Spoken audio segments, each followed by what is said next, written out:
क्योंकि आम आदमी पार्टी के राज्यसभा सांसद संजय सिंह की मुश्किलें अब और बढ़ सकती हैं, क्योंकि संजय सिंह की गिरफ्तारी के बाद अब ईडी ने उनके 2 करीबियों सर्वेश मिश्रा और विवेक त्यागी को नोटिस भेजकर पूछताछ के लिए बुलाया है। सर्वेश मिश्रा से कल पूछताछ हुई और विवेक त्यागी,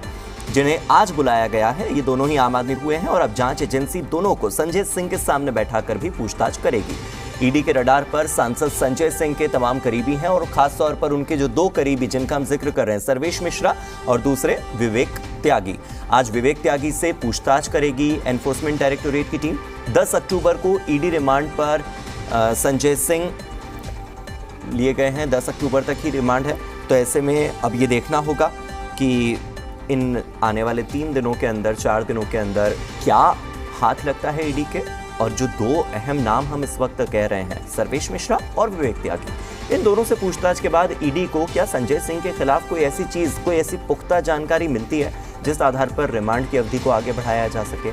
क्योंकि अब जब 10 अक्टूबर तक की रिमांड है तो 10 अक्टूबर के बाद फिर से कोर्ट में पेशी होगी संजय सिंह की और ईडी को यह साबित करना होगा कि आने वाले समय में हमें और रिमांड चाहिए और पूछताछ करनी है, तो उसका आधार क्या है। जब तक आधार पुख्ता नहीं होगा तब तक रिमांड और आगे नहीं बढ़ेगी और 10 अक्टूबर को जब पेशी होगी तो वहां पर ईडी के पास विवेक त्यागी और सर्वेश मिश्रा के बयान होने चाहिए। जो पैसों के लेन देन से जुड़े हुए जितने भी लोग हैं उनको एक एक कर जो है समन देकर बुलाया जा रहा है, उनसे पूछताछ की जाएगी, उनके जो स्टेटमेंट है वो रिकॉर्ड किए जाएंगे और उसके बाद ज़रूरत पड़ी तो आमने सामने बैठाकर भी पूछताछ की जाएगी। फिलहाल अभी तक संजय सिंह की ना तो सर्वेश मिश्रा के साथ आमने सामने बैठाकर पूछताछ हुई है और उम्मीद की जा रही है कि विवेक त्यागी के बयान लेने के दौरान जो है वो आमने सामने नहीं बैठाया जाएगा, लेकिन अगर ज़रूरत पड़ी तो उसके बाद दोबारा से सर्वेश मिश्रा और विवेक त्यागी बुलाया जाएगा और फिर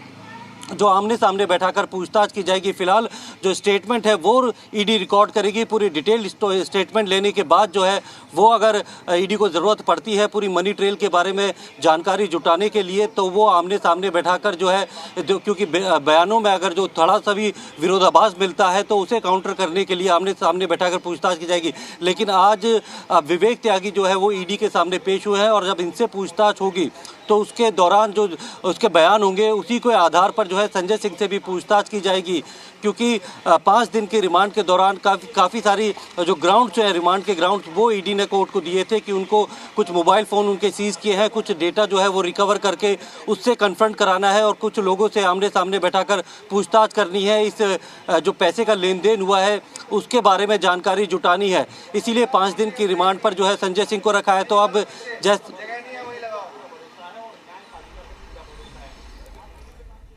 दरअसल दिल्ली सरकार 2021-22 में नई शराब नीति लेकर आई थी और नई नीति में घोटाले के आरोप लगने लगे। ऐसा कहा गया कि तत्कालीन उपराज्यपाल अनिल बैजल की मंजूरी के बिना ही उस समय के उप मुख्यमंत्री और एक्साइज मिनिस्टर भी उस समय थे, मनीष सिसोदिया, उन्होंने बगैर उपराज्यपाल की मंजूरी के शराब नीति को लागू किया और उसके बाद वर्तमान उपराज्यपाल वीके सक्सेना ने इस मामले को उठाया और सीबीआई जांच की सिफारिश की। कई महीनों की जांच के बाद सीबीआई ने दिल्ली के तत्कालीन डिप्टी सीएम मनीष सिसोदिया को फरवरी में गिरफ्तार किया और इस गिरफ्तारी के बाद मनीष सिसोदिया को अपने मिनिस्टर के यानी कि मंत्री पद से हाथ भी धोना पड़ा था। और संजय सिंह को कोर्ट में पेश किया जाएगा तो उसे ग्राउंड बनाकर जो रिमांड है उसे एक्सटेंड कराने के भी वक्त। सिसोदिया इस वक्त सिटिंग एमएलए हैं, मंत्री नहीं हैं और ऐसे में ईडी ने इस केस में अब राज्यसभा के सांसद संजय सिंह के यहां भी छापेमारी की, उन्हें गिरफ्तार कर लिया। लेकिन बड़ी बात यह है कि राज्यसभा के सांसद का शराब नीति से क्या लेना देना हो सकता है, क्योंकि कानूनी तौर पर और आधिकारिक तौर पर संजय सिंह का इससे डायरेक्टली कोई जुड़ाव नहीं है। जब कोई नीति आती है तो सरकार उसे लाती है, सरकार के अधिकारी उसे लाते हैं और उससे जुड़े लोग लाते हैं। संजय सिंह राज्यसभा में सांसद हैं और राज्यसभा के सांसद का दिल्ली सरकार की नीति से कोई लेना देना हो नहीं सकता। बावजूद इसके ऐसा बताया जा रहा है कि दिनेश अरोड़ा, जिन्होंने ये बयान दिया है कि संजय सिंह ने ही अरविंद केजरीवाल और मनीष सिसोदिया से उनकी मुलाकात कराई और कैसे शराब माफियाओं को फायदा पहुंचाया गया, तो ऐसे में अब उस बयान के आधार पर संजय सिंह को गिरफ्तार किया गया। इस गिरफ्तारी के बाद 5 दिन की रिमांड मिली। अब 5 दिन की रिमांड में ईडी के पास ये अधिकार है कि वो इन 5 दिनों के भीतर उन तमाम लोगों से पूछताछ करे जो संजय सिंह से जुड़े हैं या संजय सिंह के बारे में जानकारी दे सकते हैं। अब संजय सिंह के दो करीबी हैं, पहले सर्वेश मिश्रा और दूसरे विवेक त्यागी। सर्वेश मिश्रा की अगर बात करें तो सर्वेश मिश्रा आंदोलन के समय से ही युवा सहयोगी रहे हैं संजय सिंह के। आंदोलन का समय यानी 2011 का समय, 12 साल से तकरीबन दोनों साथ हैं, हो सकता है उससे पहले भी रहे हों, लेकिन तब से वो लाइमलाइट में आए और सर्वेश मिश्रा को आम आदमी पार्टी में बतौर प्रवक्ता की जिम्मेदारी भी मिली। सोशल मीडिया पर बहुत ज्यादा एक्टिव रहते हैं सर्वेश मिश्रा, संजय सिंह की सभी पोस्ट को शेयर करते हैं और जो संसद के कामकाज हैं उसमें राज्यसभा सांसद संजय सिंह के लिए वो काफी मददगार हैं, अहम भूमिका निभाते हैं। और बात अगर हम विवेक त्यागी की करें तो वो उत्तर प्रदेश के प्रभारी संजय सिंह के अंडर में बतौर हापुड़ जिला प्रभारी जिम्मेदारी संभाल रहे हैं। हापुड़ जिले के प्रभारी हैं विवेक त्यागी और आंदोलन की शुरुआत से ही विवेक त्यागी संजय सिंह के साथ जुड़े हुए हैं। मेरे सहयोगी प्रमोद मेरे साथ लगातार जुड़े हुए हैं। प्रमोद, अगर हम दो लेफ्ट और राइट हैंड की बात करें तो एक तरफ सर्वेश मिश्रा हैं जो कि आंदोलन के समय से जुड़े हुए हैं संजय सिंह के साथ और तकरीबन उसी समय से विवेक त्यागी भी जुड़े हुए हैं। ऐसे में विवेक त्यागी को आज पूछताछ के लिए बुलाना, आने वाले 3 से 4 दिन जो हैं वो काफी महत्वपूर्ण रहने वाले हैं संजय सिंह के लिए। आज का दिन किस किस तरह के घटनाक्रमों से भरा रहा अभी तक, सुबह से लेकर अब तक क्या क्या हुआ है, एक तो आप ये बताइए। दूसरा आप मुझे ये बताइए कि शाम तक हमें और कौन कौन सी तस्वीरें आज देखने को मिलेंगी। देखिए, दिल्ली शराब घोटाले में संजय सिंह की गिरफ्तारी के बाद उन्हें 5 दिन के रिमांड पे लिया गया था और रिमांड के ग्राउंड के तौर पर जब ईडी ने कोर्ट को बताया था कि न सिर्फ 82 लाख रुपए चेक के जरिए दिए गए थे, जैसा कि जो एक आरोपी है दिनेश अरोड़ा, वो सरकारी गवाह बनने के बाद उसने इस बात की जानकारी दी थी और न सिर्फ 2 करोड़ रुपए बाकायदा कैश भी जो है वो दिया गया था संजय सिंह के घर पे और इस कैश को के लेन देन में जो है वो सर्वेश मिश्रा और विवेक त्यागी इन दोनों के नाम लिए थे। ये दोनों बेहद करीबी हैं और ऐसे में रिमांड पे लेने के बाद कल सर्वेश मिश्रा को बुलाया गया था। करीब 9 घंटे पूछताछ की गई थी। हालांकि संजय सिंह के सामने आमने सामने बैठाकर पूछताछ नहीं की गई थी और आज 11 बजे का जो है समन वो विवेक त्यागी को दिया गया था, पूछताछ में शामिल होने के लिए बुलाया गया था। आज 11 बजे से पहले ही 10:50 पर विवेक त्यागी ईडी मुख्यालय पहुंच गए और यहां पर अपनी एंट्री कराकर वो अंदर गए हैं। थोड़ी देर बाद विवेक त्यागी से पूछताछ ईडी शुरू कर देगी और लगातार जो है पूछताछ काफ़ी लंबी हो सकती है और ज़रूरत पड़ने पर विवेक त्यागी से पूछताछ संजय सिंह से आमने सामने बैठाकर भी की जा सकती है। लेकिन फिलहाल जो है वो विवेक त्यागी के पूरे स्टेटमेंट रिकॉर्ड किए जाएंगे क्योंकि पूरी मनी ट्रेल स्टैब्लिश ईडी को करनी है कि जो पैसा दिया गया था वो पैसा कहाँ से आया था, कहाँ से वो कलेक्ट किया गया था और उस पैसे को कहाँ दिया गया था। क्योंकि जो बयान दिनेश अरोड़ा ने दिया है, दिनेश अरोड़ा इस पूरे मामले में आरोपी होने के साथ साथ वो सरकारी गवाह भी बन गया है और उसी ने ये पूरी जो मनी ट्रेल है उसके बारे में जिक्र किया था और बताया था कि कैसे वो संजय सिंह से अपने रेस्टोरेंट में मिला, फिर संजय सिंह के जरिए वो मनीष सिसोदिया से भी मिला और एक बार वो अरविंद केजरीवाल से भी उनके घर पर मुलाकात कर चुका है। उनकी जो पीतमपुरा की जो वाइन शॉप थी या उसका जो कंपनी उसको ओखला ट्रांसफ़र करने की जो मामले में दिक्कत आ रही थी उसे भी संजय सिंह के दखल के बाद उसे सुलझाया गया था। तो ये सारी जानकारी जो दिनेश अरोड़ा ने ईडी को दी थी और उसके बाद ही ईडी ने संजय सिंह के घर पे जो है वो छापेमारी की थी, उन्हें से पूछताछ की थी और उसके बाद उन्हें गिरफ्तार किया था और 5 दिन की रिमांड पे लेने के बाद अब इन जो तमाम जो लोग हैं इसमें एक अभी नाम है कंवरवीर सिंह, उसका भी नाम है कि जिससे जो कि पैसे के लेन देन में शामिल था, तो बहुत जल्द उसे भी पूछताछ के लिए बुलाया जाएगा। इन 5 दिनों में लगातार इस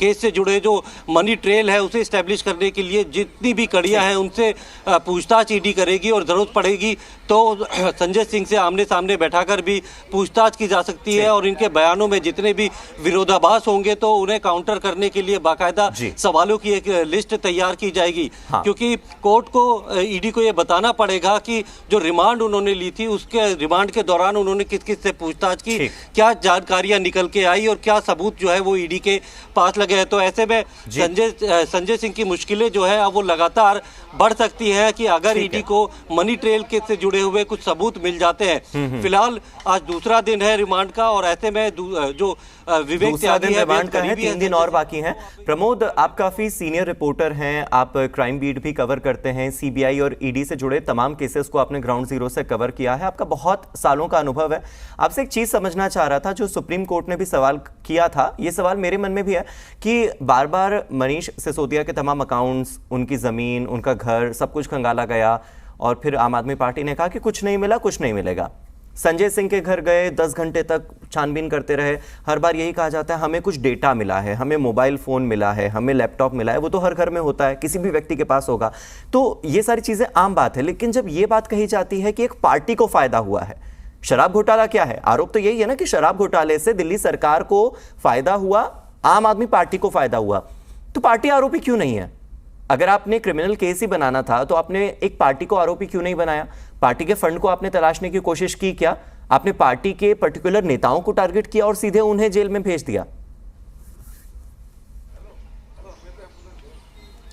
देखिए, इस मामले इस चीज़ को समझने के लिए हमें देखना होगा कि इस पूरे मामले की जो जांच है वो 2 एजेंसी कर रही है। सीबीआई जो जांच कर रही है वो प्रिवेंशन ऑफ करप्शन एक्ट और क्रिमिनल कॉन्स्पिरेसी की कर रही है, क्योंकि मनीष सिसोदिया एक पब्लिक सर्वेंट है। तो किस तरीके से जो पब्लिक सर्वेंट है यानी कि सरकारी नौकर है, उन्होंने नियम कायदों को ताक पर रख के मनमाने तरीके से एक पॉलिसी लाई और उसमें एक क्रिमिनल कॉन्स्पिरेसी रची, यानी एक आपराधिक साजिश रची जो प्राइवेट पर्सन थे, जो शराब कारोबारी थे उनसे, और उस मामले को लेकर जो है पैसों का लेन देन हुआ। सीबीआई इस बात की जांच नहीं कर रही कि पॉलिसी सही थी या गलत थी, उससे फायदा हुआ या नुकसान हुआ। ये किसी भी सरकार का अधिकार होता है कि वो पॉलिसी बनाती है, लेकिन अगर पॉलिसी बनाने में पैसे का लेन देन होता है और उसके बनाने के एवज में किसी भी तरीके का फायदा लिया जाता है तो वो प्रिवेंशन ऑफ करप्शन एक्ट की कैटेगरी में आता है, उसकी अपराध की श्रेणी में आता है। और ये पूरी कॉन्स्पिरेसी जो रची, इसकी जांच सीबीआई कर रही है। अब इस मामले को लेकर सीबीआई ने भी कहा था कि 100 करोड़ से ज्यादा का जो किकबैक के तौर पे लिया था, जो कमीशन है वो 12% कर दिया गया था। 12% में से 6% जो है वो साउथ का जो कार्टेल था, साउथ की जो लॉबी थी, उनको जाता था, और 6% का जो फायदा होता था वो सीधे तौर पे आम आदमी पार्टी को दिया जाता था, जिसका इस्तेमाल तो प्रमोद, आप कह तो रहे हैं कि आम आदमी पार्टी को दिया जाता था, संजय सिंह को और मनीष सिसोदिया को थोड़ी दिया जाता था। संजय सिंह के पास से अगर 100 करोड़ निकल आए या संजय सिंह ने कहीं 100 करोड़ का इस्तेमाल किया हो तो ऐसा कोई डेटा भी तो मिले, या मनीष सिसोदिया के अकाउंट से 100 करोड़ मिले हो, या मनीष सिसोदिया ने 100 करोड़ का इस्तेमाल किसी चुनाव में किया हो। आप गोवा चुनाव की बात कर लीजिए, आप गुजरात चुनाव की बात कर लीजिए, आप पंजाब चुनाव की बात कर लीजिए, कहीं भी कोई ना कोई ट्रेल तो सामने आएगा, पैसों का लेन देन कहीं तो दिखेगा, और पर्टिकुलर एक पर्सन के माध्यम से दिखेगा या फिर पार्टी फंड से मिलेगा। पार्टी फंड से ही तो पैसा लगता होगा चुनाव में।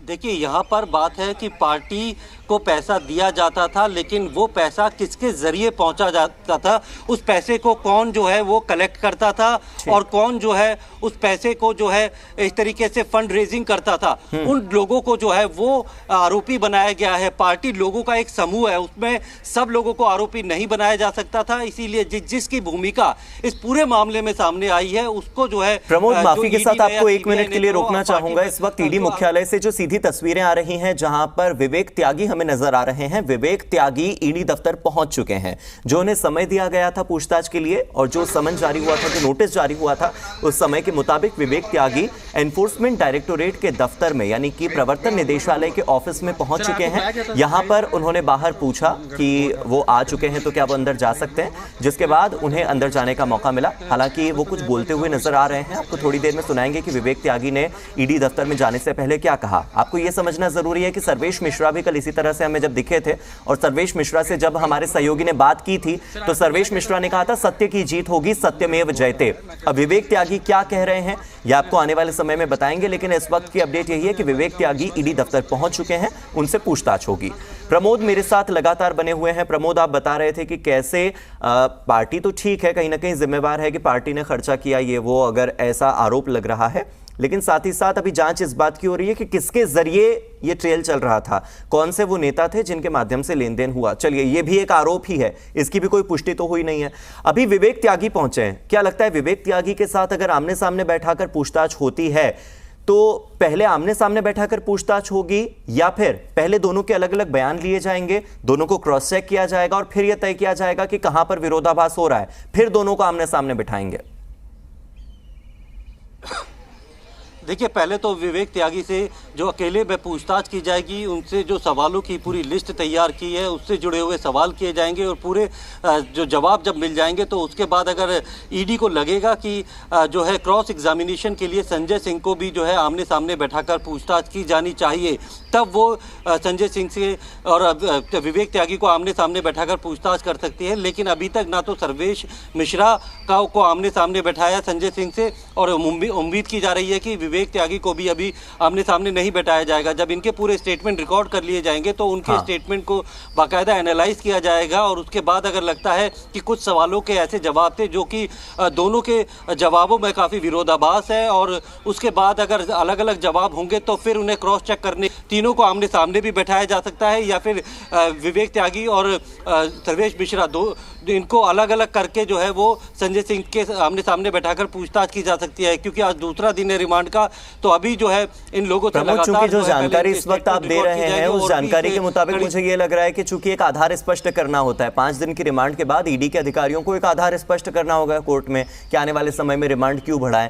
तो ये भी एक आधार हो सकता है जो आप कह रहे हैं कि पहले तो दोनों से अलग अलग पूछताछ हो गई, सर्वेश मिश्रा को बुला लिया, विवेक त्यागी को बुला लिया, उनके बयान नोटिस कर लिए कि क्या क्या उन्होंने कहा है, फिर ये कहा जाएगा आधार बनाकर कि अभी तक हमने आमने सामने पूछताछ नहीं करवाई है, आमने सामने पूछताछ करवाने के लिए हमें और रिमांड चाहिए। हो सकता है ये भी एक आधार हो, हालांकि संभावनाओं की बात है, प्रोबेबिलिटी की बात है, भविष्य में जो होगा देखा जाएगा।